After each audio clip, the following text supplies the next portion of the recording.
Good morning and welcome to the Kunsthal masterclass by Lidewij Edelkoort in honor of our exhibition Extra Large.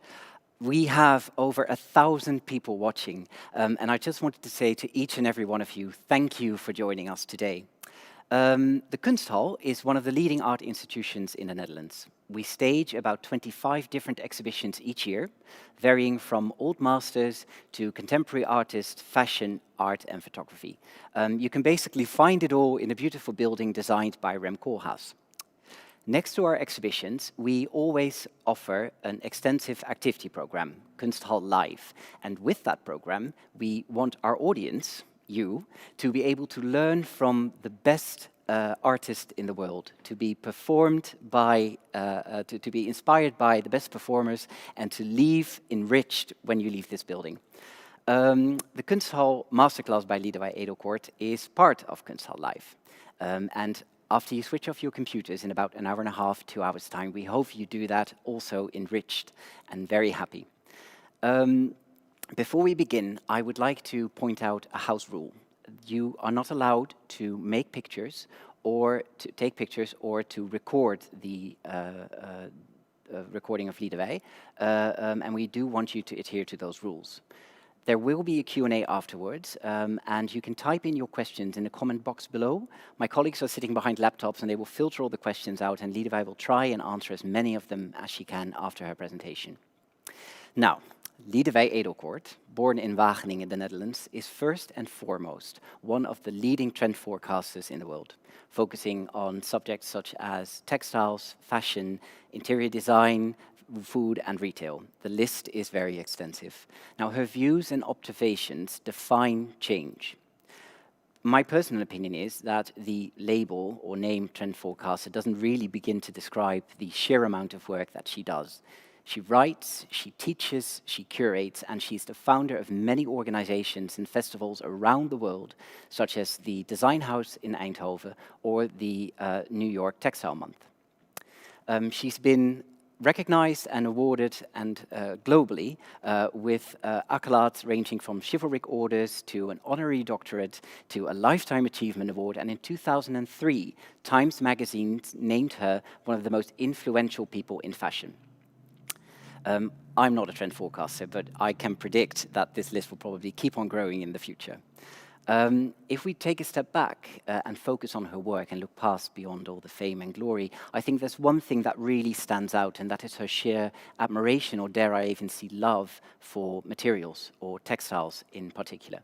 Only last September, she opened her own exhibition in Lille, La Manufacture, a labor of love, which focuses on the experiments that artists are doing on materials and production or manufactural processes. It explores the powers of materials, which use, and especially the materials that use the senses of touch to convey emotion and energy. It is an extraordinary exhibition, and if COVID allows, I do, implore you, please go and see it.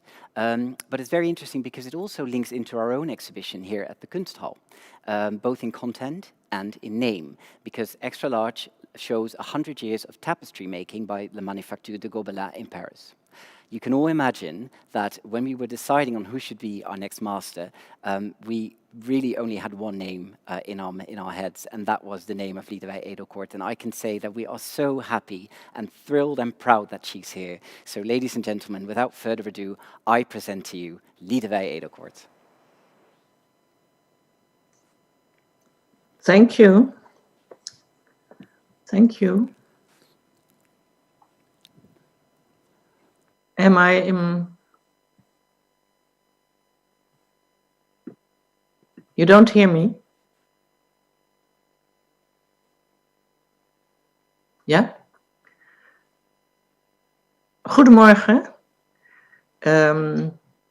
Ik ben ontzettend blij om de 13e spreker te zijn voor de masterclass op vrijdag de 13e. Dat klopt allemaal helemaal precies. Ik hoop dat het ons geluk gaat brengen. En omdat het past bij de expositie over de grote wanddoeken in het museum, hebben we samen besloten om mijn presentatie ook helemaal te wijden aan textiel. Dat betekent niet dat mensen die niet van textiel houden of er niks van weten, nu direct hun computer dicht hoeven te doen en niet meer kijken, want er komen door het kijken naar de textiel ook allerlei andere maatschappelijke en sociale en beeldende kunst gerelateerde zaken komen naar voren. Dus ik hoop dat het entertaining zal zijn voor een ieder die luistert. 1000 mensen is moeilijk om die allemaal gelukkig te maken. Ik hoop dat we door de vragen straks ook bepaalde dingen die ik niet duidelijk heb gemaakt, duidelijker kunnen krijgen. Want ik weet natuurlijk niet helemaal wie u bent en wie jullie zijn. Want het is volgens mij hoofdzakelijk studenten en docenten. En ik kan jullie niet zien. Dat is het vreselijke van Zoom. Dat is een bijzonder eenzaam iets. Ik kan niet eens kijken of jullie glimlachen of je vervelen. Ik kan helemaal niets. Ik weet helemaal niets. Dus ik ben in de blind en ik zal proberen het zo geanimeerd mogelijk te doen. Ik ga nu mijn screen met jullie delen. En ik hoop dat het lukt. Om te beginnen met de presentatie.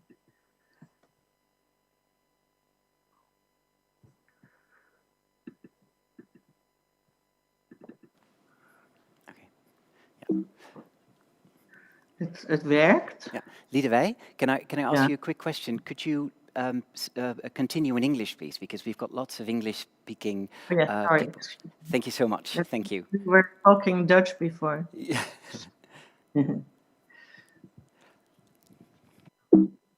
So sorry that I started in Dutch. I just basically said that I'm thrilled to be the 13th on the Friday 13th, and that we are doing this around textiles because that is really the topic of the museum show. My talk is called Textiles Unlimited because I believe that in the future textile will go further and further into our society.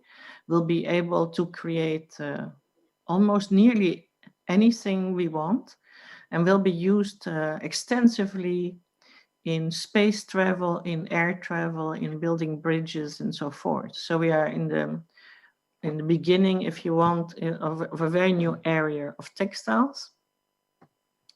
And I mostly also want to talk about this because just before my 65th birthday, I was headhunted by the New School Parsons in New York for a talk about being the Dean of Fashion. Since I didn't want to have a full-time job, and they said, you don't want to have this job, Lee, it's only about money and organization. You have such good ideas, why don't you come and explore these ideas? So they crafted the position for me specifically. And the major thing I've been doing is set up an MFA in textiles, which has gotten its first graduation in the middle of COVID.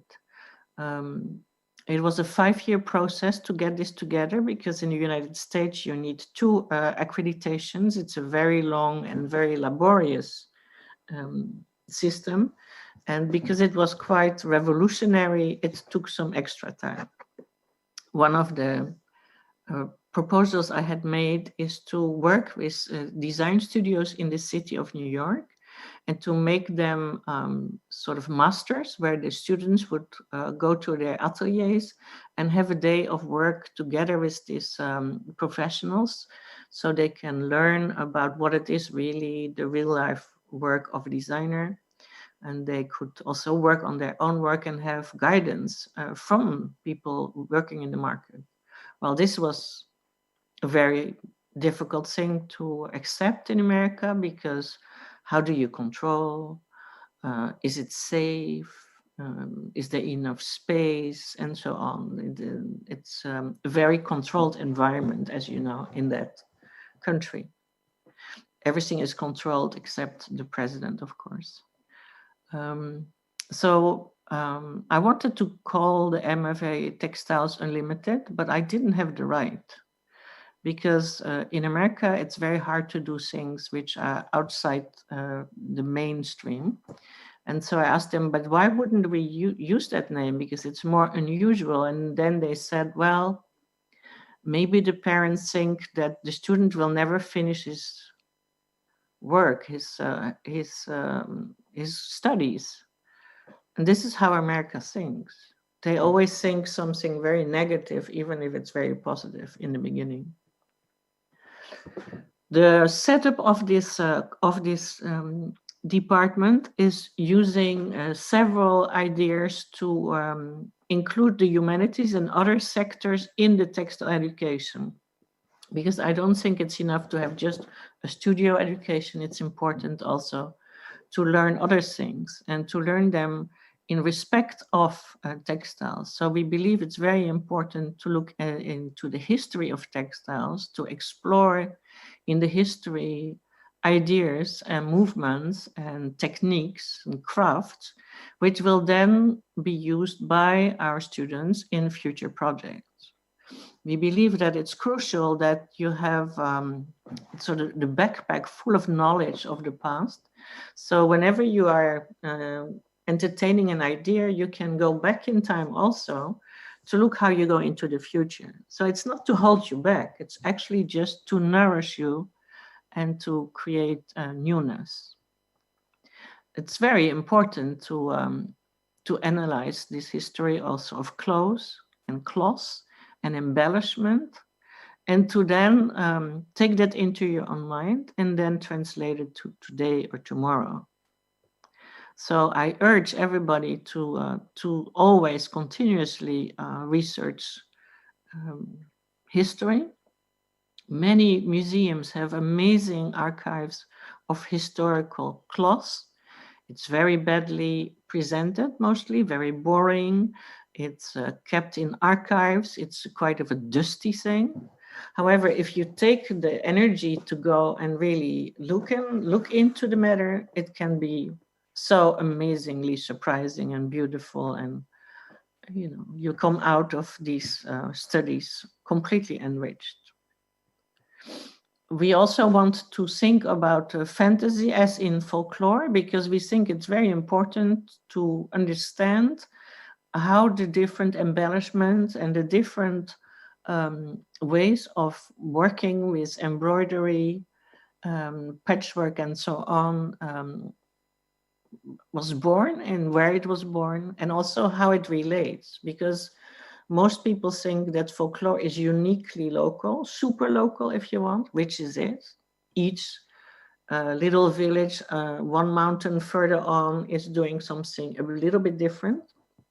However, I made a study book about folklore, one of my most wonderful books. I love it really. And there I discovered, and I sort of went on to prove, that same things happen all over the globe. So the beauty of the thing is that the more local it becomes, that somewhere else it's local as well. And so it's very beautiful to see how the human brain at a similar moment has developed ideas like ikat weaving or indigo dyeing and tie and dye in different continents, completely separated from each other. The human brain sort of comes to same conclusions. That is quite sort of warm to understand that we are not alone and that we're actually sort of programmed like little robots or computers to think in a certain way. So this folklore, of course, is an endless source of beauty and entertainment and symbolism and also rituals. And sometimes these old ideas are picked up again by contemporary designers, as we see here. Blankets from South America are reinterpreted. And actually today we see there is a revival of folk in a very contemporary way. We also teach our students philosophy. And the philosophy is really to understand what textile is, to understand what is the intrinsic value of textiles. And for the students, it's also to understand their own work, their own vision, their own practice, their own choice of materials. And so in the end, they make sort of testimony, manifesto of who they are and why they have chosen their directions. So it's really about unveiling what is within textile. It's really trying to understand the different demands and the different outcomes and the different skills needed to do this. And it's to understand your own impulses, in fact, where they bring you and how this your thought process actually becomes form and matter. We also have a very beautiful course on anthropology, which is really, I believe, very important for the future, not just in this textile field, in all fields. The idea is that I think that marketing today is one of the most negative forces in the market and in the economy and in the way we do things, because it's trying to force feed people things they don't necessarily need or want or even, aspire to. So this is skill. It became this skill to lure people into buying things they absolutely don't even need.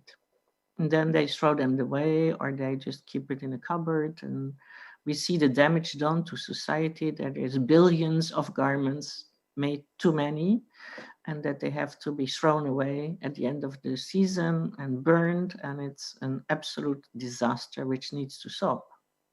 So if we want to clean up our act and want to really change, profoundly change, the way marketing works today can no longer be. And therefore, I think that it's possible, it's probable that anthropology will be the new tool to be used by brands and by designers and by companies. Anthropology, because we would love to understand the relationship between people and their matter, between people and their favorite color, between people and the tactility of things. And therefore, I think that these studies could lead ultimately to much better understanding of who we work for, who is watching us, who will be appreciative, and how we can do these things in the future. So this is a way to go deep into the psyche of people and to understand why they want to disrupt, for instance, and create chaos. That we see, that we try to divine what is the real essential connection between people and the tactility of their second skin, which is textile. And that we understand also why certain techniques, such as fly knitting, which is invented for one sector, then go to other sectors and are actually sort of developing beyond control almost. So it's to keep track of all these developments and try to come to better understandings of processes. For me today, maybe the most important factor is archaeology, which is the exploration of the beginning of time. I should add actually that it's also the exploration of indigenous design culture, because that comes almost to the same idea, is that we are researching what humans have produced from the beginning of time and which is still there or which still should be there or could be there. We are working together with very interesting scholars of the new school to work on further exploration of the archaeology of the Bronze Age, especially the role of women weavers. And they come to amazing, amazing conclusions. In the Bronze Age, there were women, nomadic women, who would go from Turkey to Finland and weaving all the way through to make their money. They had little shells or stones, pebbles, to make their looms. And it's very interesting to see how mobile they were, how versatile they were. and how courageous they were to do this work. So we come to very new knowledge through this as well. We really think that there's a lot of essential things to be aware of when we go into this field. This pens is the first pair of pens ever found. It's very endearing, I think, to see that there's already this need for embellishment and for character. And on the right, it's matched with a very contemporary piece, but which looks like it's picked up from the earth as well. We think that it's interesting to look at the different materials used, including feathers. We also are very keen on this idea of including ancestor wisdom in the making of material.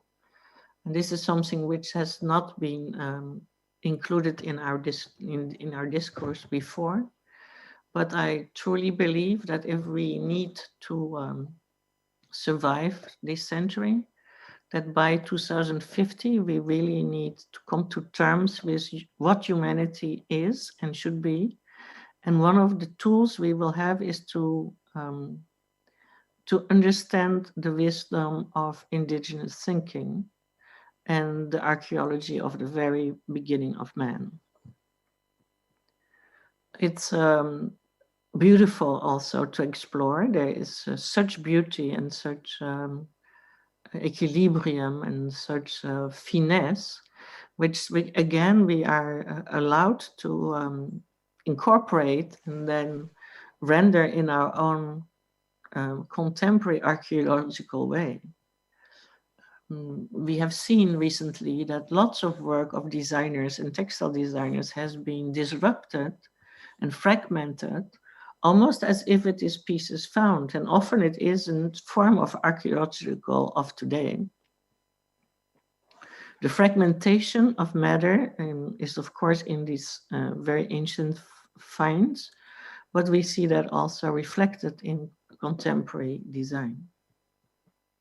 And what is fun is that there's several young designers making tools as if we are living in a hunting, gathering period. And some designers are actually working in that way. As this couple, Japanese-Israeli couple, they even dress like prehistoric people. And they make amazing textiles, design as well, but textiles, carpets woven in Palestine. There is an absolute comeback to the loom. Not so long ago, when you would say textiles, people would think prints, they would think knit very much so, maybe crochet. But the loom was not looming in our minds. It was not there. It was rare. And we even sort of felt at one time that there might be a disappearance of textile because all the making of textile went to Asia. And so what was going to happen with Europe, which used to be the center of development? Thank God there is a comeback of loom and weaving, especially amongst young people, young designers, young students. And so I'm very keen on the future of woven material. And I believe that many new things will come from this development. One of the most important things is that we see hand-woven textiles coming back to fashion, even to not volume fashion, but fashion which is a real distribution, not just one of a kind. So this is a very timid beginning. It's really not everywhere. There's like one person in each country, but I believe that it will influence others to go in this direction as well. There's a lot of technical weaving, especially in sort of architectural ways. This is on on the move to create woven environments. We see the loom becoming works of art. We see the loom to be found anywhere. So anything can be a pretext to weave, which is very cute. We believe that the body is a very important language because there is the tactility factor, which is so dominant, and there is the development of new materials, which are almost embryonic in nature. There is something clinical sometimes about all this development, as if the material is living. We see that there is a great interest in giving very human shades to textiles, mostly through onions and avocados. We see that design is reaching out to sort of atomically understand the body, but also to look at disruption of skin, natural skin and synthetic skin. We see that the curvaceous is a very interesting field to make more chubby matter, sometimes filled matter, sometimes rebounding matter. Therefore, there is the making of yarns, which are actually sort of like fat sausages, which are then woven, you know, into big installations. There is this idea of movement as well, almost a robotic movement field. And then there is the skin even of buildings is called the skin of building. So it's very wonderful to see that this materialization, which is becoming so much to the fore, is now driving almost all design disciplines. Just a plain material is almost unthinkable for the future, possibly because we have so many screens that we are afraid that our fingers will sort of disappear. We only need one fingers sometimes. So to counterbalance, our fingers need to touch, especially now in COVID times where we are not allowed to embrace and touch, which is the most horrible thing for me. I think tactility becomes even more important. We see that in the new plastics for for any sort of liquid. It's crazy that all this stuff is now rendered with tactility. It's talking heads. It's also the human presence is important through figuration and through narration and maybe through sound. Of course, in the future, it's no longer possible to just do one discipline.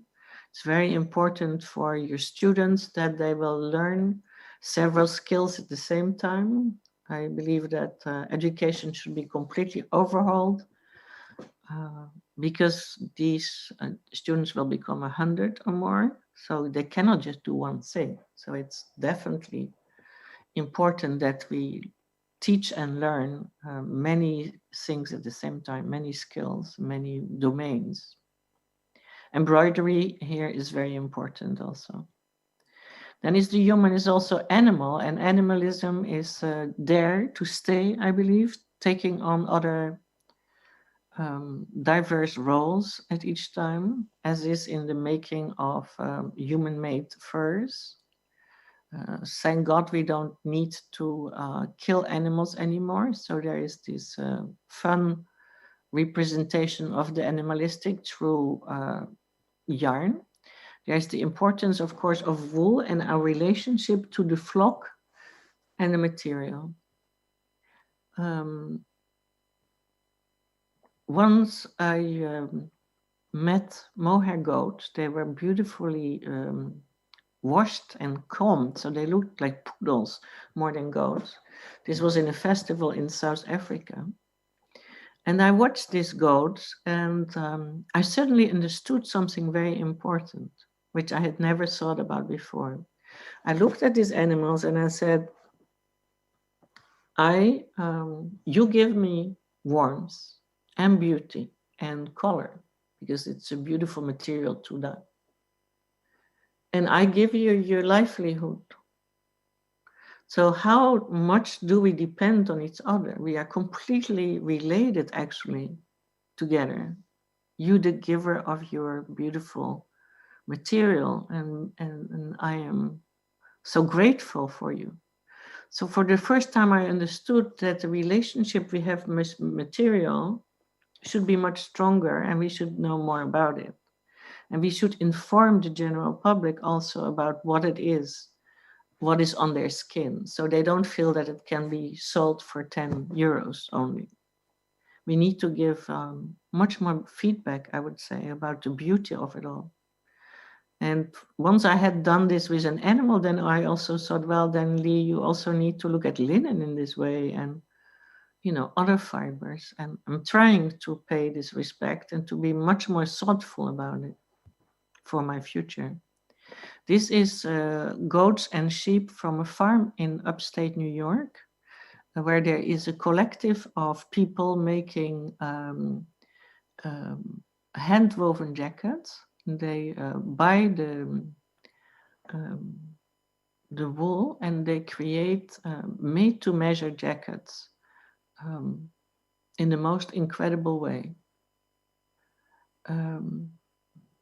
It's a group, it's a worker collective, and they measure people, and then they create these woven jackets, which take 120 to 150 hours to make. It's real couture, and it's the future of things. From that same group came also the blanket project, which is with this same woolens to see the different patterns woven by the New York design studios to create a beautiful blanket collection. Wool is super important, and it's a beautiful material also because it's so naturally protective against fire and water. It's something which is enabling us to feel guarded and comforted. It's definitely, I think, the comfort of blankets will become more important in these very difficult times. We see also the importance of the fiber of our surrounding, meaning trees and bushes and so on. And in fiber art, we see the use of these elements in a very new and free way. We also see the dyeing of the earth, using earth as a matter for color. And in the Netherlands is the German designer Diana Scherer, and she is doing something amazing. She is weaving with roots in the earth. To do this, she makes 3D patterns, which she puts into the earth, and they help the roots to form this fabric. It's very interesting as an idea, because is it textile? Yes. Is it gardening or landscaping? Yes.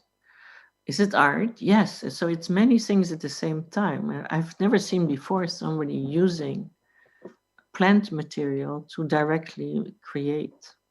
And this is the future also of our world, where we will often now ask animals or the earth to work with us hand in hand and to really co-create. That is a beautiful vision for our future. Fiber in fiber art, the brittle fibers are becoming very important. Creation is becoming more and more singular, more and more outstanding, more and more adventurous, and no longer sort of trying to look normal or industrial. There is a wildness and a craziness and looseness, let's say, a freedom, which is fantastic. There's a lot of research in gathering materials, gathering, layering, pleating, smocking, stitching. I once did a whole trend book called Gathering, with all the techniques together, frilling and so, and it was very beautiful because I also saw it as a social thing where we want to gather with people. We don't want to be alone anymore. We want to be in groups and enjoy togetherness.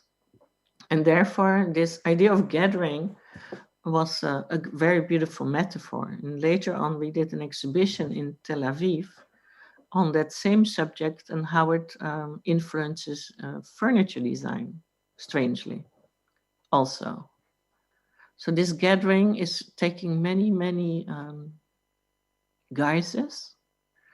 And also important here is the idea of scale, whether it's like super miniature, beautiful human scale, or we enlarge the scale to really cry out loud. I understand that the exhibition is about big scale, so here it is, big scale. There is also a keen interest of the public at large to start using textile as an expression. And this relates to what I call the age of the amateur, where I believe in the future, the amateur meaning in French that you love it and that you try to do it. And I believe that it's going to be one of the biggest trends of our future, where everybody is going to be involved in all the processes. So then consumerism doesn't really exist anymore because you are co-creator or initiator sometimes. Innovation can look like armor, especially when we use new technologies like 3D printing and so on. It's very interesting to look at the armor of insects and animals to detect how we can use that as a language in textile making. It's very beautiful to use also through knitting, where you would have chambers and there would be air and it would be very voluptuous. Very beautiful by Gabi S4 on the right is this very intricate 3D printing of a carapace. And S4, the group S4 is doing a lot of new things in the 3D printing arena. And Gabi actually thinks of this technique as the lycra of the 21st century. What we do need, though, is to have textile to print. For now, we can only print other materials. And so we are waiting for the textile industry to become so fine that we can actually use it for printing. It's near. I think we will see this in the next few years, that we will be able to take a fiber, powder it so fine that we can actually use it directly. That would be an amazing breakthrough. Of course, Japanese armor has always been very inspirational to do movable pakuraban type techniques. And recently, Issey Miyake has made this very wonderful new line of clothes, 1 through to 5 point, which is all made with algorithms and with computer scientists, and which is all about folding and unfolding garments. And recently we had a lecture of somebody from NASA, and he showed us a new fabric made for the astronauts, which is a very beautiful, intricate, double woven material. Once you get these material into your hand and you weigh them, you just think, wow, here it is. Here textile becomes really something else. And it was very funny, in the exhibition in Lille, we have a beautiful installation of Daniel Harris. He's from London, and he has created the first manufacturing plant of textile after 100 years in London. He's crazy about old looms, so he makes 1 new loom out of 3. So he has all these mechanical looms from the past. And his newest client is NASA, because they need to have fabric which is woven metal, and you cannot do that on a contemporary loom. It's impossible. So they had to find old looms to be able to do this. So this guy, this very young guy who is rethinking the past to make things for the future, he is actually making things for NASA, for astronauts. So this is what I find the most compelling in our time, is that the notion of old and new no longer exists, and they continuously sort of interact. We are learning from the different qualities we can find in nature. It's a form of mimicry. It's the beginning only of a very important new path, where we will look at natural materials and mimic them through different techniques, but also ask them to make our materials. So the spider silk is known to be the strongest silk in the world. There's actually 5 different strains. And now the company Bolt Threads in the United States is making this spider silk in the laboratory with water, yeast, sugar, and the DNA of spider. I've seen the fiber, I've seen the cone, it is reality. We've been waiting a long time, but before it becomes mainstream, it will take some time. But ultimately, this type of materials might completely ban all polyesters and nylons and so on.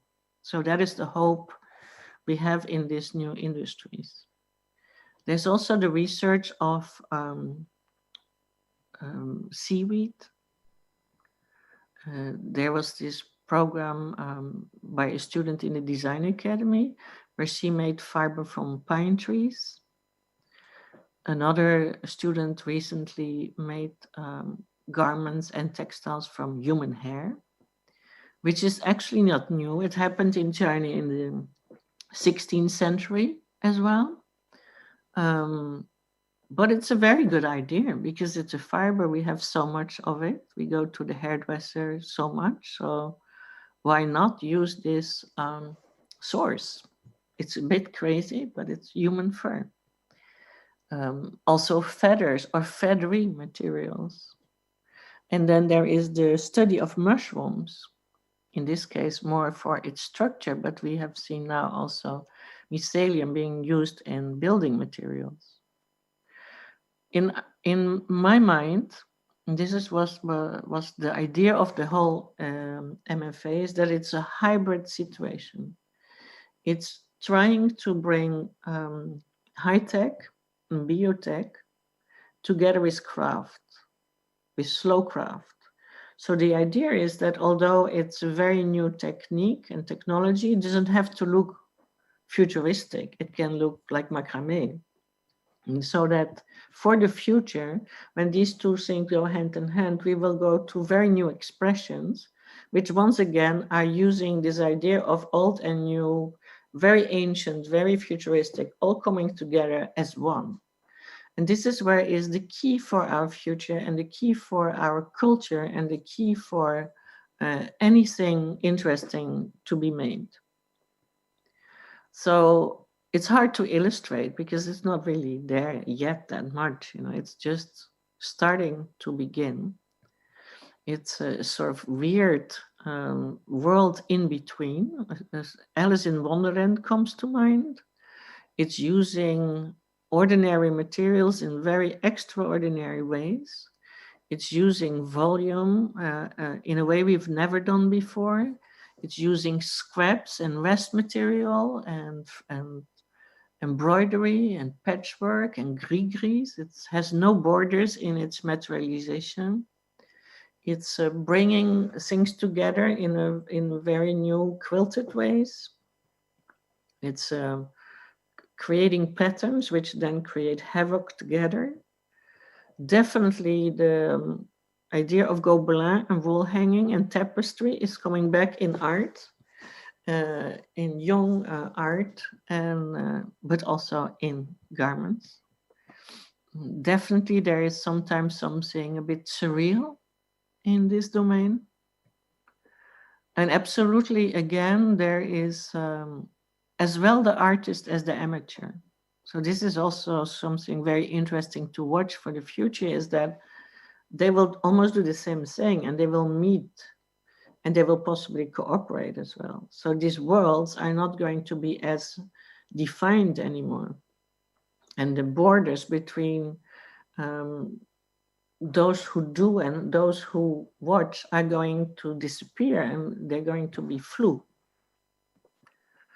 Fashion is very keen, of course, on fiber. Fiber is the basic sort of necessity of the essential. Wool is a very important fiber, especially also because of felting techniques becoming so important. And we see the idea of ribbon yarns. It's very important to note that rest materials are now coveted very much so, as we see in this carpet. I guess it's a Moroccan carpet. There is this need for textile, let's say, all over the place. I love this 70s chair, which gets a sort of make new thing by old-fashioned crochet. So this is very complicated. Yes, the chair is vintage, the crochet is antique, but the whole thing is contemporary. And this is what I mean when we are completely mixing up periods, techniques, notions. The notion of a modernist chair and a grandmother technique, it's weird. And then if you imagine this carpet at the feet of this chair, the image is completely warped. This is what we want to have, students. We want you to be super inventive and completely cross all borders and let everything loose, and don't even think about, what is needed or what is demanded or what do you need to do your exams. I mean, you have to go into your own intuition and much more into your own feeling and I would say almost your instinct. So instinct could become, I think, very important. For instance, Lisanne on the left, she has made a whole oeuvre just by molds. She looked at molds on fruits and bread, and she said, oh, very beautiful, all these strange colors and these strange mossy feelings. And so she started to make her first works, and now it has a whole oeuvre. She's not the only one. There are several people in textile completely crazy about molds. Then there is this idea of stitching, which becomes like a handwriting, like a diary. Embroidery is back as it has never been before. It is invading all domains, especially also art. And it's sometimes very inspiring and three-dimensional and personal and intimate. Color is, of course, very important as a concept. Color doesn't always mean bright color, but to use color in a very singular way becomes more and more essential, I would say. Especially the way to harmonize colors should be learned more and better.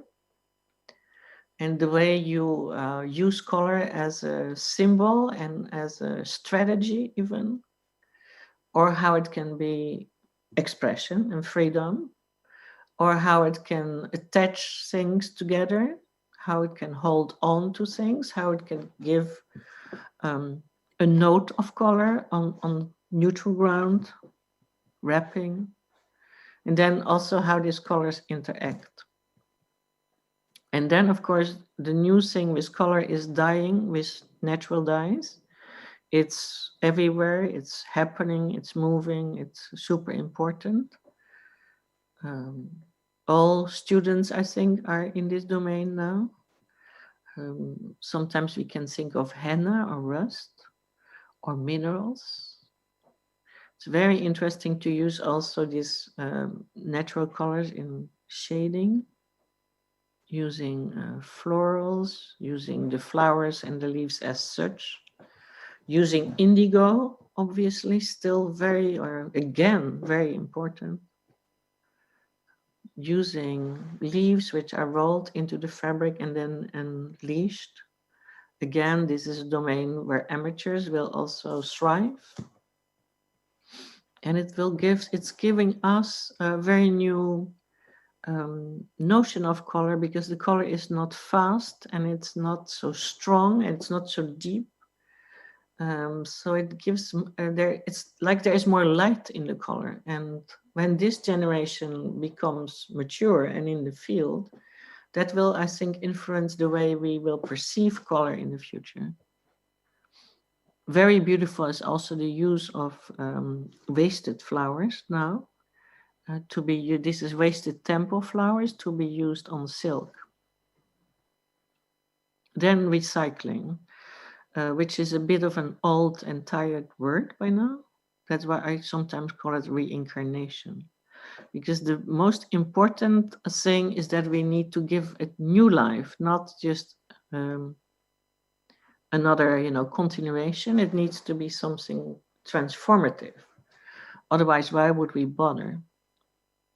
Very beautiful is this project of Eileen Fisher in the United States. They have a clothing company. They buy back the clothes from their consumers, and then they transform the clothes into beautiful wall hangings and felts, which then become high-end decorative items. So it's very interesting to see how a sort of bridge company can become a high-end company. We see that even big companies like Google now start studying the idea of recycled textiles for their smart materials.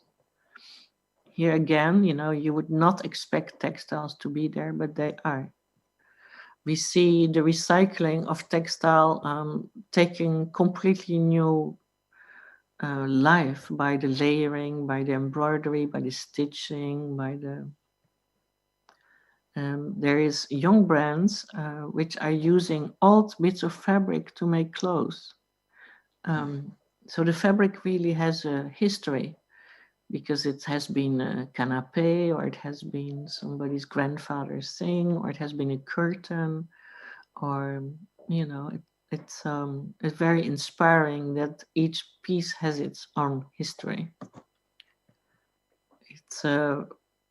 We see now that there is a whole world opening of old textiles being reused, being recaptured, being restitched and brought together. In New York is a company called Fab Scrap, which is bringing together all the rest materials of the New York design studios, fashion, interior, and so. And they then sell that again. They make them into new materials and fiber and sell that to the industry. The amount of waste in such a city is crazy. I seem to remember that she told us that 1 year is half of the weight of the Brooklyn Bridge, half of the volume. So it's insane. We are completely overdoing everything, and we need to become really much more pragmatic and really rethink what we do.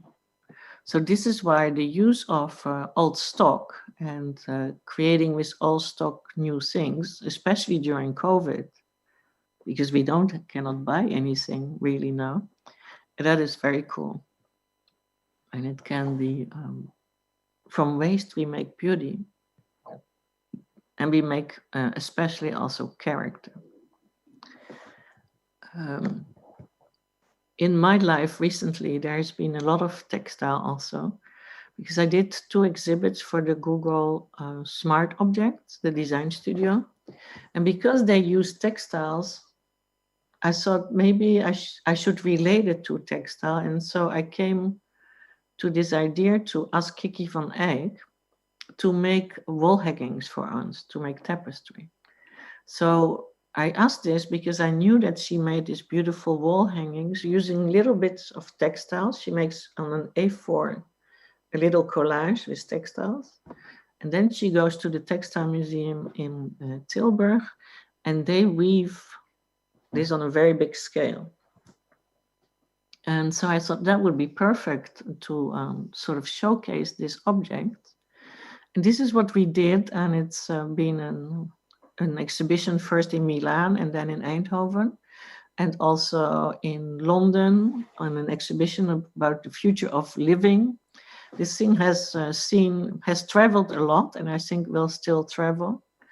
And she did the perfect way of bringing in these tools into this very big scale, extra large tapestries. And now, last year, we did again this exhibition in Tokyo. And so I felt that it needed to have a more Japanese vibe and be related to the simplicity and the sobriety of Japan.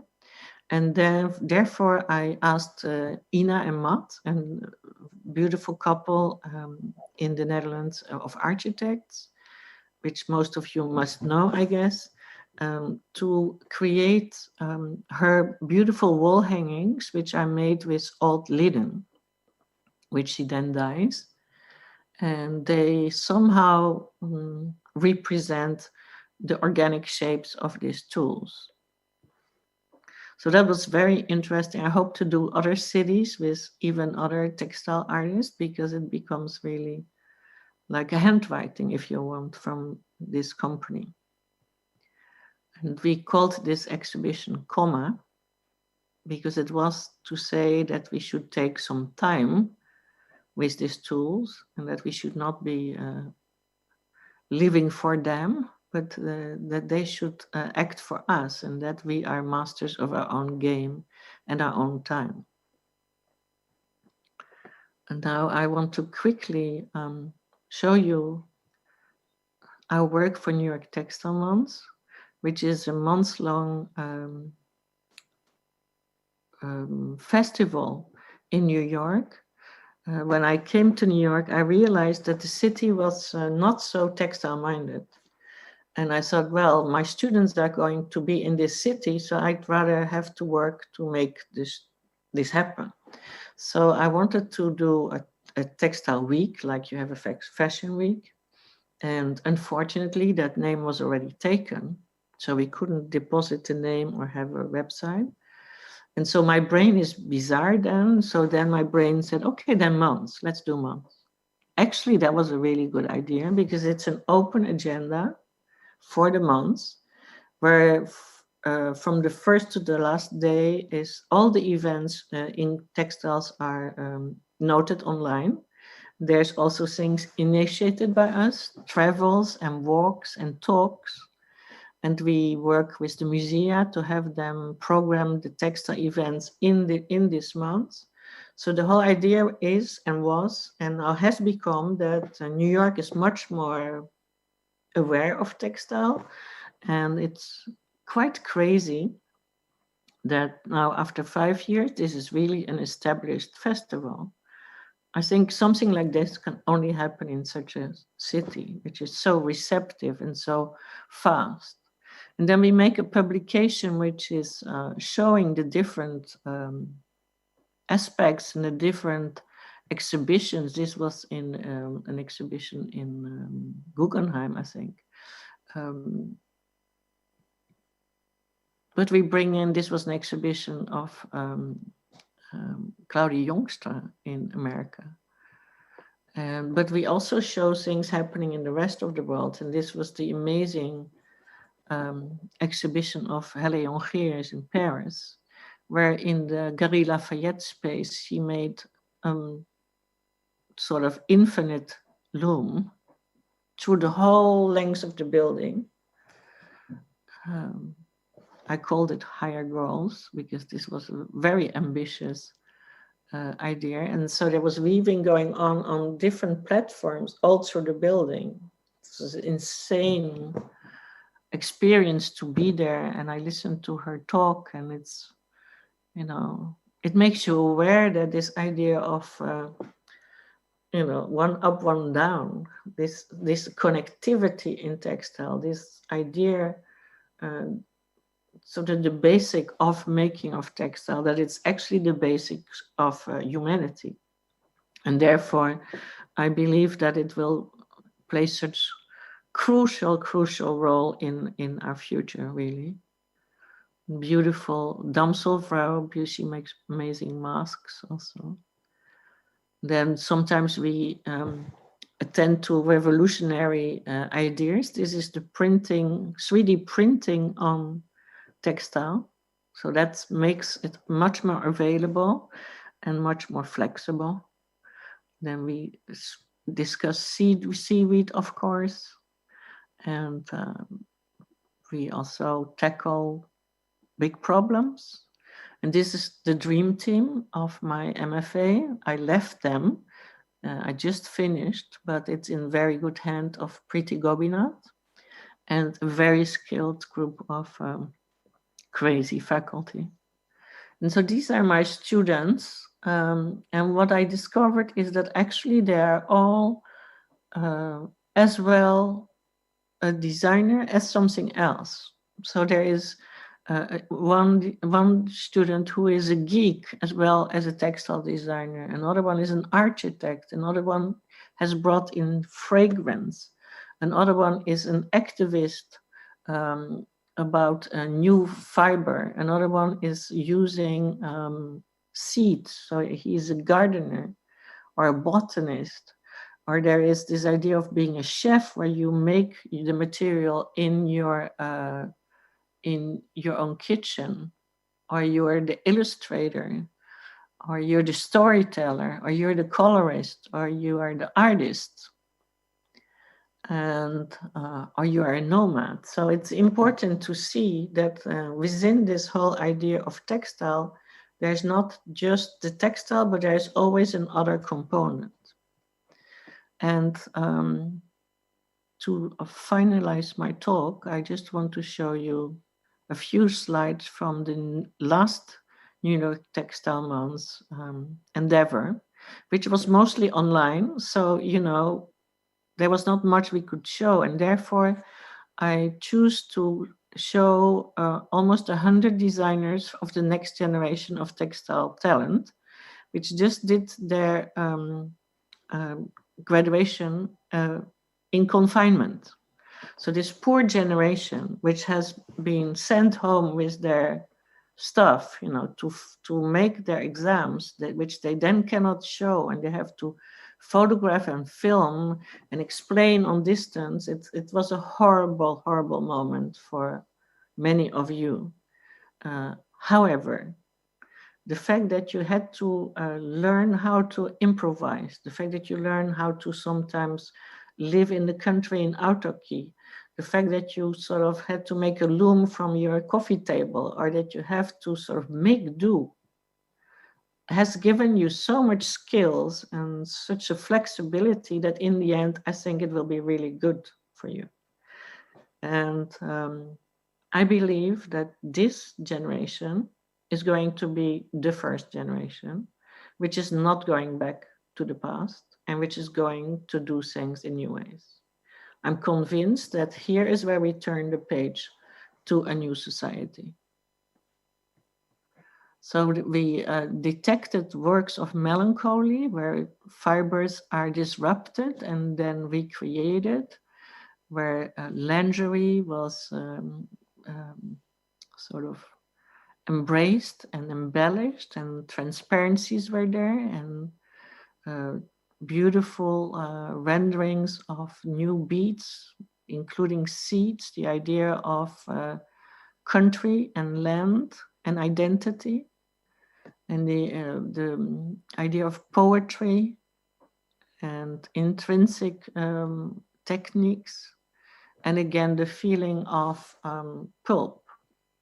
There was a lot of fiber in these works, using the fiber very freely, sometimes to heal, sometimes to heal the soul and to heal the whole generation, and often using in very new ways the idea of waste from the sea, seaweeds.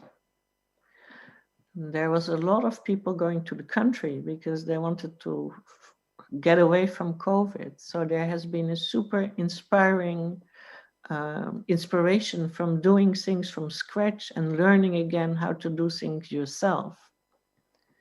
This has been in several countries, in several works of several students. And here the beautiful idea of the seasons in color, the seasons of berries in color. And this brings us to the garden, which is also a subject where you see a lot of use of garden, of flowers, of fragrance, of painting on the loom, of incredible embroideries with cut-out flowers. There is fluidity in this generation. They have to be fluid because they are demanded to be able to adjust everywhere. So there was an amazing expression, almost explosion of this fluidity, sometimes using felts and a lot of loose yarns also suddenly in the expression. Then some students, of course, are rational, so they constructed, they build, and they create nomadic furniture or nomadic objects or nomadic art. And very cute, this sumo diaper, which is designed to be recycled, to be washed, so you don't have to have the paper anymore. I detected a lot of people doing folklore, folk-oriented aspects, such as stamping and printing, and sort of undoing and then doing, stitching, mending, and lace making. There was a sense of humor, which is another way to fight a corona period. Sunny side up, you could say, with miniature gardens or flower gardens or flower girls. The sky is the limit here. It's like a cartoon vision, which is mostly Asian in nature, with Asian cookies and sounds. Everything is doll-like almost in its appearance. And again, here, wall hangings. This gives us this idea of character, which is given to the textiles with embroidery, very amazing embroidery and weaving from Finland, and mixtures of mixed techniques and very new volume. And the idea of taking your mother's clothes apart and then dressing her in a new way. Very endearing. Monsters made out of waste and beautiful embroidered streetwear. And then finally, what was also very moving is that some students are already working on this idea of origins, where in this case, I love the title, Radical Indigenism. This is a work about the khadi cottons of India, which are always woven. And in this case, they are used to create knit, which is a truly new idea and a beautiful expansion of what khadi is, and could be already a brand in itself. But it's also a manifesto. It's a political idea also. Same here, where we see the use of reeds and natural processes in knit. This is, again, the use of ancestor ideas for clothing. Same, Terumi is from Japan, but she went to Peru, so she learned backstrap weaving, and she's mixing those weavings with the braiding of traditional Japan. So she is making a hybrid of two continents. They're looking also at gender fluidity and how that relates to textile and lace. And finally, this project of a more voodoo nature, where textile is becoming an experience and a film and music and so on. Real contemporary shaman, if you want. So this is as far as I can reach out to you to make you aware of my enthusiasm for textiles. I can get carried away, I'm sorry. It's just the most amazing, rich tapestry of thoughts and ideas and meanings and possibilities. So yes, I hope you can look at textile in a new way for the future.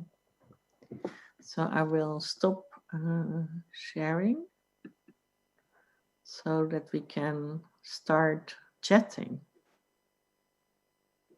Is there some questions? Yes. Well, thank you, first of all, Lidewij, and please don't apologize for telling us all about what you do and your work in textiles, because I think for us here and people at home, it was amazing to hear your views. And I was sort of wondering, as an historian myself, I mean, if you look at the use of materials, it seems like it's almost hailing in like a new era, like the invention of iron did, or the start of the Industrial Revolution. But I was wondering, because how do you think society will deal with these changes? Because like you said in the beginning of your presentation, we're so overly focused on quality instead of quantity. Do you think we can change or evolve quickly enough with all the challenges that we're facing at the moment? It's a very difficult question, because I'm an optimist. I always believe that it's going to happen and that it will happen. I realize that some things take up to 25 years to become. Mm-hmm. I do have enough data, though, to really believe that the change is happening. We actually just made something new called the World Hope Forum, which was launched in the Netherlands during Design Week. Mm-hmm. And this forum is meant to bring together all people already doing good things, in many fields. Mm-hmm. Sort of to see how that relates to society, what is the critical mass of people already on the right track. Mm-hmm. And showcases where people are making actually a lot of money also doing this, so that it's not, of course, the day ecology equals economy, we have won the race, right? So we need to start harnessing these energies, because as creative people, we want to have place at the table, the decision table. Absolutely. Yeah, I completely agree. There's a question from Jacqueline Bausma, who's asking, it sort of links into this. What do you think the future role of trends is in design, art, architecture, etc., will be, seeing that we will be consuming less and reusing more? Well, there's also trends in that field. Trends is not about newness. I would say that since the early 90s, I have been trying to slow the whole process down and to teach my clients, to reuse ideas, to make less, and to make more money with less, and to not throw away patterns and ideas, and use old stock by making it new and printing it over or donating it. And so, yeah, it's already for a long time that, let's say, my trends are definitely not about new, but it's about other ways of how do you conceive society, how do you conceive our life. And it has become more and more political and engaged. Yeah. So there will always be a role for trends, either from the past or the I think future. so. Yeah. But maybe we shouldn't call it trends anymore because it's such an, bad word now. Normally it's just currents in society where people agree. Right. That's basically what it is. So words are also trendy. There's trends in words. Yeah. So now we say sustainability, we say breeze. There's many keywords of today which are also trends in a way. So there always will be something like that, but it might be less massive. Right. In any case. Okay. Yeah. Okay. Thank you. So Mar van der Vaart is asking, looking back at your career, which trend do you still consider unexpected?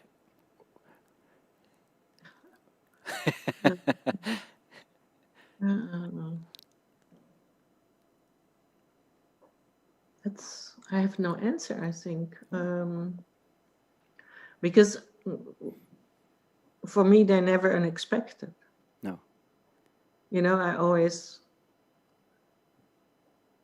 They can never come overnight. I should already be aware, if you want. Yeah.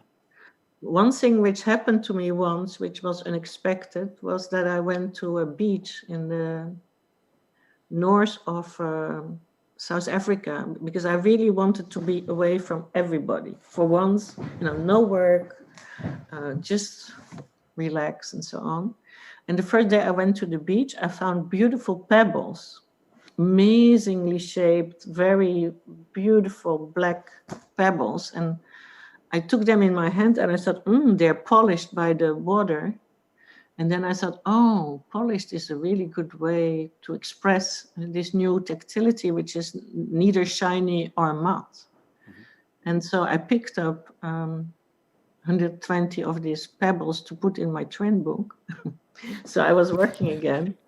And so that was unexpected because that came by itself. Right.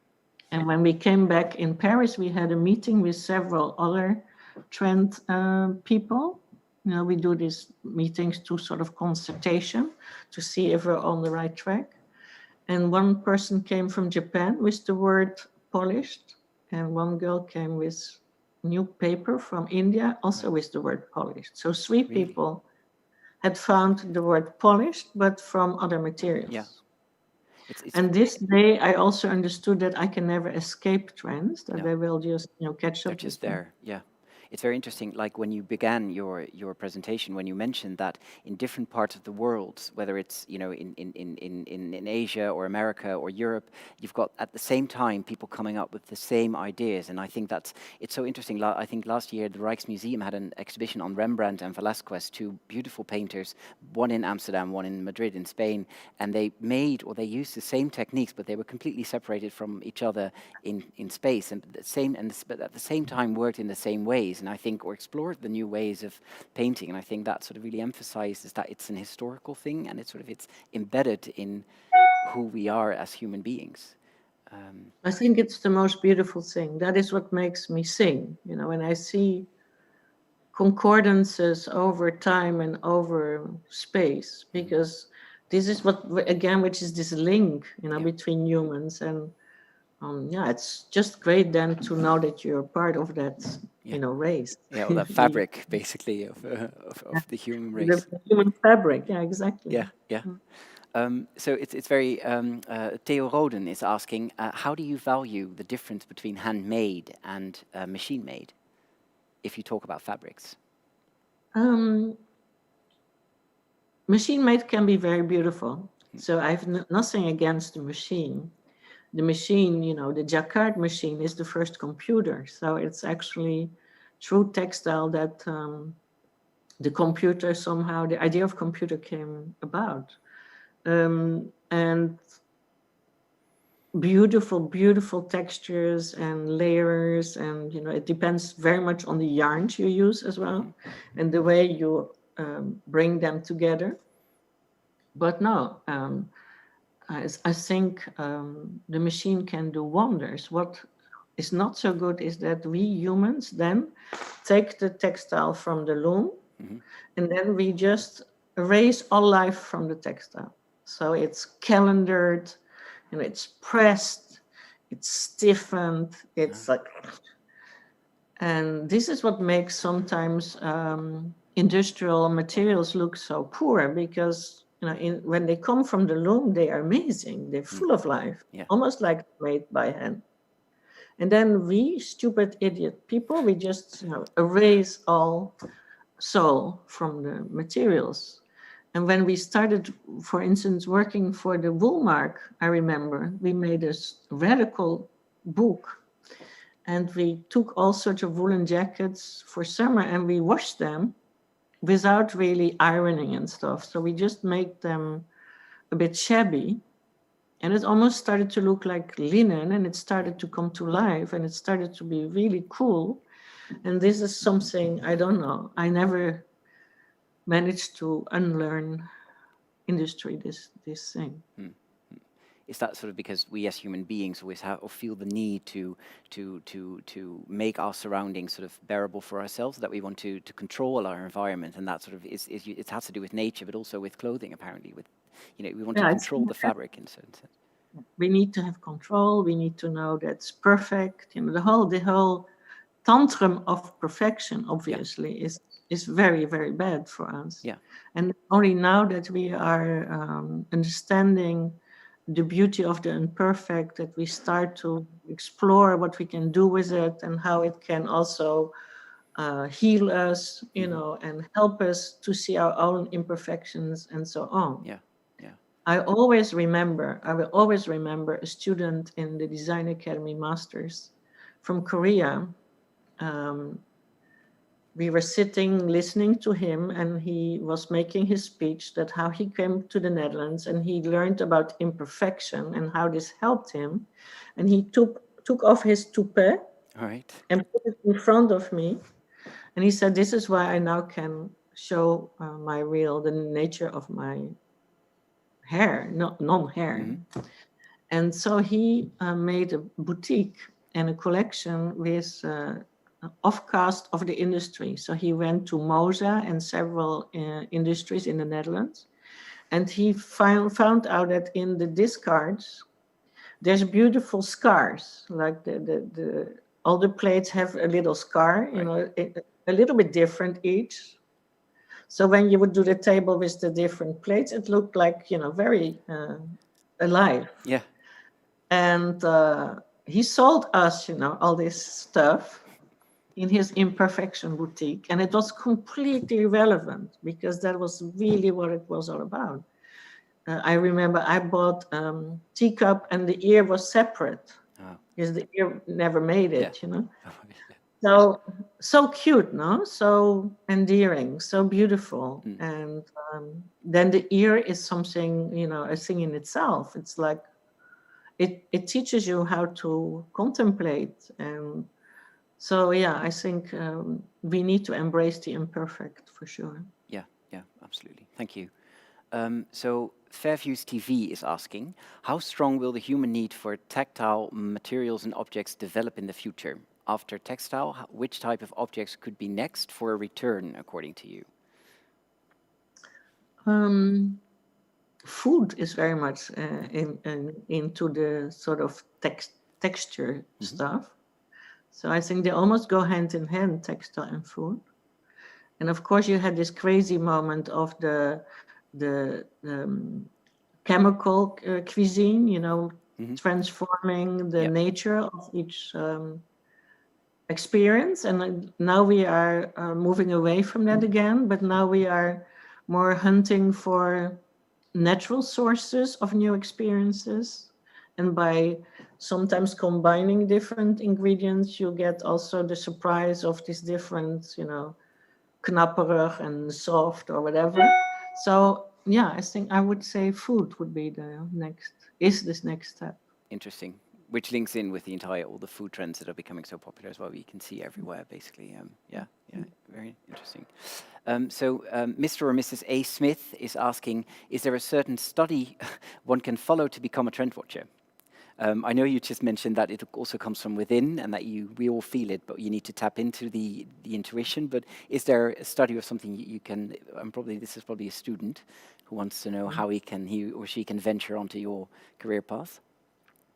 Well, there is not really a real, I don't think there is a master's or an education.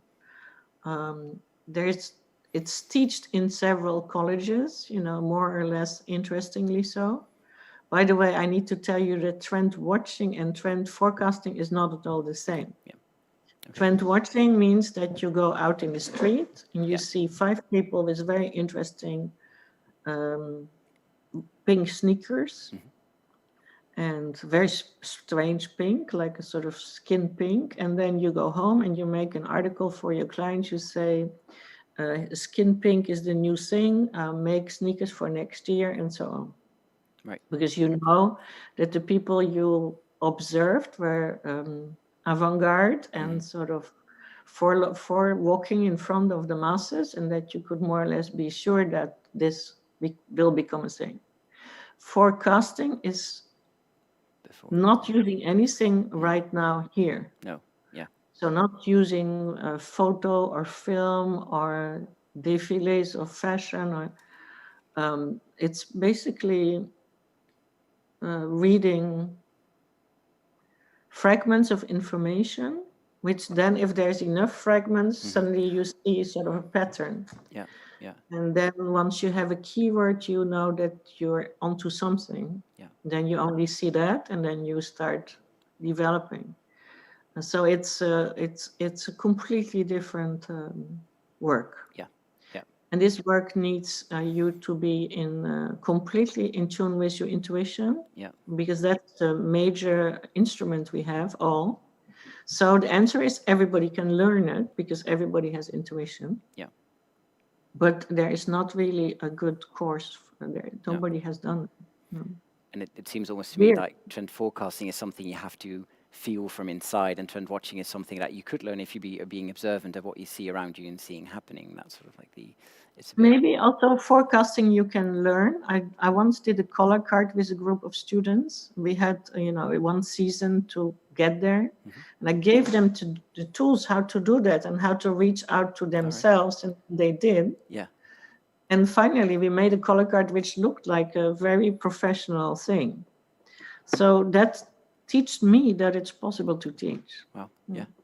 So you learn too every day, basically. It never stops. That's the nice. That's really good. Yeah. Every day there's still something, Now I'm involved into this sort of indigenous design philosophy, and now every day I'm learning, because I'm invited to do a keynote for a lecture for a congress about this, and so here opens again a totally new door, possibly even career. This is my whole life has been like that. You fall on something, you start to dig, and then you go to another realm. Yeah, amazing.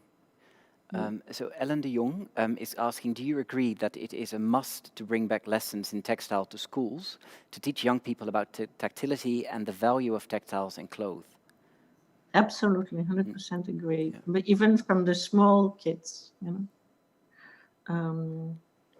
I think it's essential, like algebra and words and writing. It's the same. Yeah.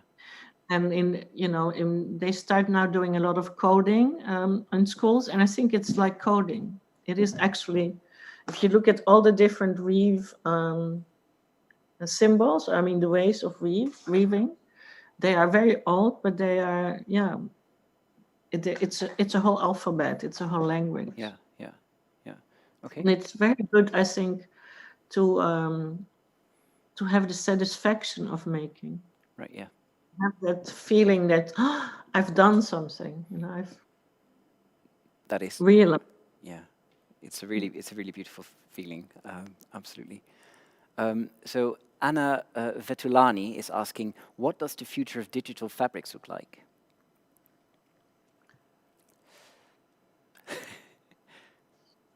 I don't know. I don't know if digital fashion is going to take off. Mhm. I don't know what she means actually with digital fabrics. Does That's a she good mean question. that it's, Um, I have more, she needs to rephrase the all right. question. Could Anna Fetulani rephrase her question so that we can get a little bit more insight in what it is that you mean? All right, then we're moving on to the next one. Remedial Artist is asking, what will be the role of the artist in the future for society and for humankind? To lead the way, as always. You know, that's the only reason why art is important, is to introduce us to the next phase, the next Yeah. field, the next exploration, and to to somehow elevate our soul. I think if you really are in front confronted with an amazing work of art, Yeah. it's like, you know, you are elated, right? So it lifts you. So this is what it needs to be, but it should not try to be journalistic or, you know, I think recently through the whole political component in art, it has stifled, I think, the expression in art. And why take the job of somebody else if you're an artist? You know, do your own job. Yeah. Yeah. I would say. You can introduce all these thought processes, but it's not enough just to show them. It needs to then to be to become. Mhm. Yeah. But it's going to be maybe different when the amateur is also going to be involved. Mhm. So you will have outsider art and outsider textile and Yeah. outsider food and outsider hotels and outsider taxis and outsider everything. Then yeah, either the relationship becomes more normalized and more close, or art needs to move up Yeah. It's quite because interesting. they're at your tail, you know. Yeah. The amateurs are at your tail. Yeah. So Yeah, yeah. And we at the Kunsthal have a project called All You Can Art, where we invite people to come and make art with artists. And it's like, they're amateurs, but you can see that the art is coming from somewhere deep within. And it's amazing to see those two worlds collide, because what is art and who decides what art is? It's a very intriguing question. yeah. Yeah. Well, if we are allowed to make our own art, Mhm. I think it will be really good for people. Yeah, I think so too. Yeah, absolutely. To learn design, I always believe, is a guarantee for your future, because it takes away fear. Once you know how to design, you can design yourself out of any situation. Yeah. You can even make some money while making something for somebody on the way. Yeah. So you won't have to starve. If you're in a strange situation, you can find a way out. And so I think that creative education Mhm. is so vital, because it takes away fear of society. So if you would imagine that you would teach creativity, not only textile, but creativity as a way of life, Mhm. from day one to kids, then you would have generations which are not as much in fear and are more confident, and you would, you know, the prisons will be less full and so on, Yeah. because it will really help society. Absolutely. In Amsterdam, there is an organization or a platform that's called What Design Can Do.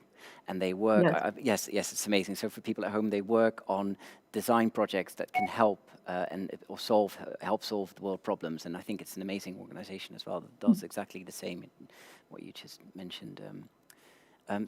Christy Patijn is asking, what do you think will happen to occasion wear after COVID-19?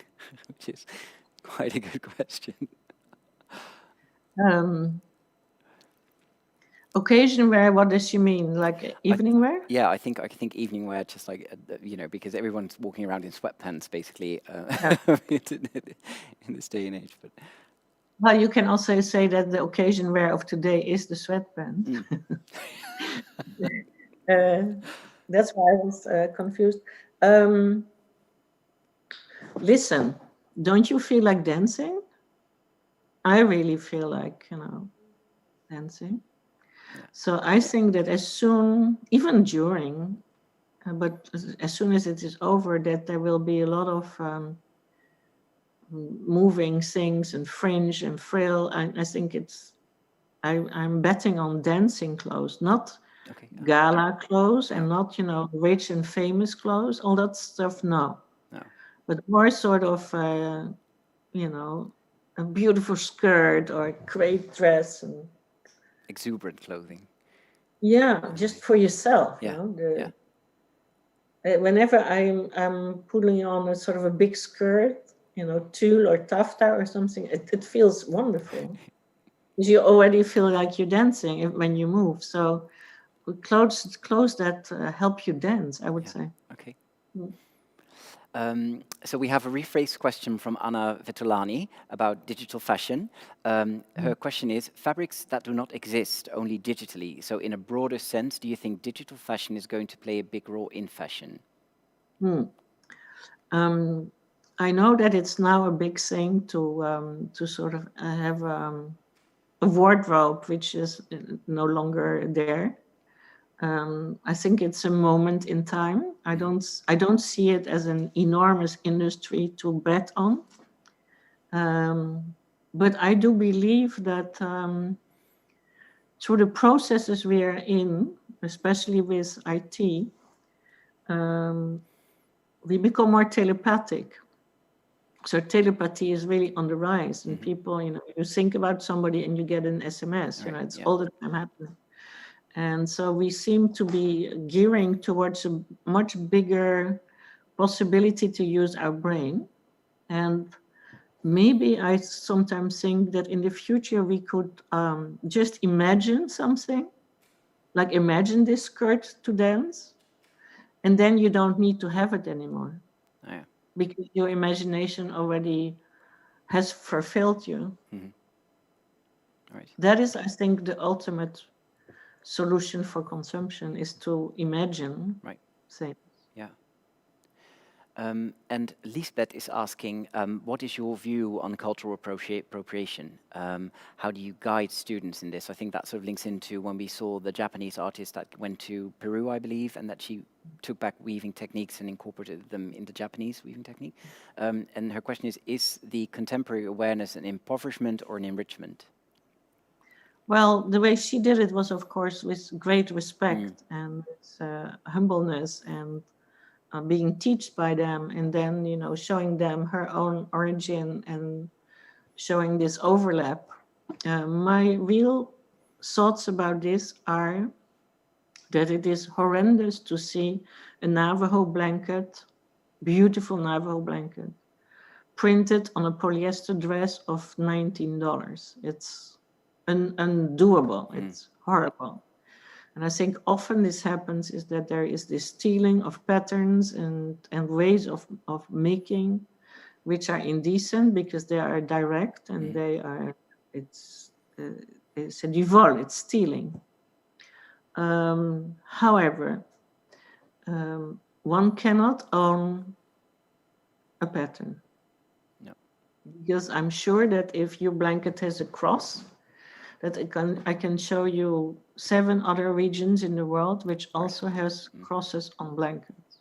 Yeah. So there is this problem is that there is the uniqueness on one side, but there's also the togetherness around that same idea. So we cannot generalize this. And sometimes I also think that the public is misinformed. Going after designers and so, beating them up because they have a turban or whatever it is. It is, if you speak about a turban, whenever you come out of your bathtub, you take your towel and what you do is you make a turban. I mean, I'm sorry, nobody can own that. Yeah, that's what own an idea on it. Yeah.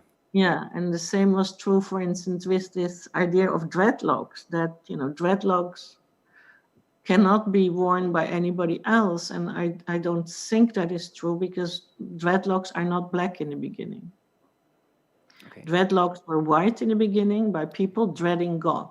Really? And then it became, it started to migrate around the world.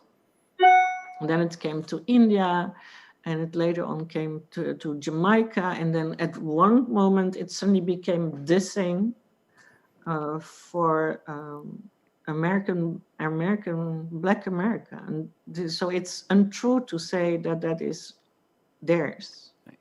It's certainly not only theirs. No, yeah. It sort of proves how important it is to be sort of informed as a person or as a society about certain... Yeah, I happen to know it because I wrote an article about it. Otherwise, I wouldn't know it, you know. But I think there's many things where we're not informed enough. Yeah. And of course, if it's in your face bad behavior, of course it is completely condemnable. But I think that we need to be more precise, and also not as angry. True. You know, we can tell people you made a mistake, but you don't have to kill them on internet. So I think that there is a bit of a, there's something in it which makes me very unhappy. Yeah, yeah. Thank you. Stella Verdult is asking, is it time for industry and poetry to meet so that we can develop a new language, a new vocabulary, to avoid greenwashing and the overuse of words like sustainable? Yes, please. Very good idea. Tomorrow. Yeah, it is. All right. So, Lidewij, we didn't just receive only questions, we also received many, many, many lovely comments thanking you. It's been inspirational, hope-giving, and someone even said, Lidewij, lead the way, exclamation mark. I think this brings us to the end of our masterclass. Lidewij, may I thank you on behalf of the entire Kunsthal team. It was a pleasure having you here. It was really inspiring. Don't be a stranger. If you're ever back in Holland, do come and visit us at the Kunsthal. We'd love to give you a tour. I will. I want to meet you. Yes, that would be lovely. I would definitely. Okay. Thank you so much. I want to thank all of you for doing this for us. That was very well done. Thank you. Thank you. It's good for me to have somebody to talk to, you know, because it's a nice way of communicating, even though it's digital. It's very good. Yeah. Thank everybody who was in this audience, and I hope you will profit from the COVID. Take all the wisdom and good you can get from it, and then afterwards that will carry you. So don't be too afraid of it, you know. It's just a few years or few months. We'll get over it. We will. So to all the people at home, thank you for watching. I just wanted to thank a very special group very quickly, the Kunsthal Vrienden, people who are a member of the Kunsthal and who make all these amazing masterclasses and events possible. And second of all, by the way, you can subscribe to become a friend of the Kunsthal. Please look into it. And second of all, we will have a new masterclass planned in January by DJ Isis. So stay tuned. That's what I wanted to say. Thank you so much, everyone, and have a lovely weekend. Thank you. Bye.